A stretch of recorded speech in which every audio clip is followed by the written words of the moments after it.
আমি ঢাকার সর্বকনিষ্ঠ শিশু শহীদ জাবির ইব্রাহিমের মা। আমি নিজেও একজন শহীদ সন্তানের মা।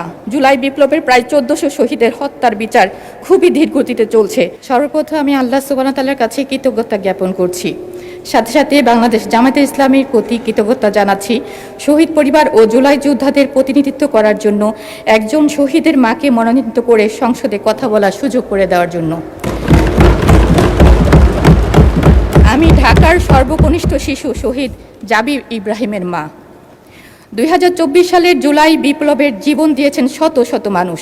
রাষ্ট্রীয়ভাবে স্বীকৃত শহীদের সংখ্যা বর্তমানে ৮৬৫ এবং আহত যোদ্ধার সংখ্যা ১৫,৯০৩ জন। এদের মধ্যে ৪৩ জন সম্পূর্ণ দৃষ্টিশক্তি হারিয়েছেন এবং প্রায় ২,০০০ আহত যোদ্ধা স্থায়ীভাবে পঙ্গুত্ব নিয়ে জীবনযাপন করছেন। মাননীয় স্পিকার, আমি নিজেও একজন শহীদ সন্তানের মা।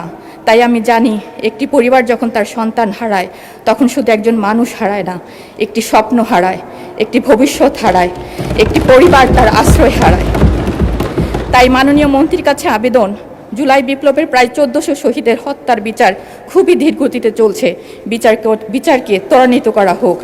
সাথে সাথে অন্যান্য বিচার বহির্ভূত হত্যাকাণ্ড যেমন বিডিআর তথা পিলখানা হত্যাকাণ্ড, শাপলা চত্বর হত্যাকাণ্ড, সাগর রুনি এবং আমাদের হাদি হত্যার বিচার ত্বরান্বিত করা হোক।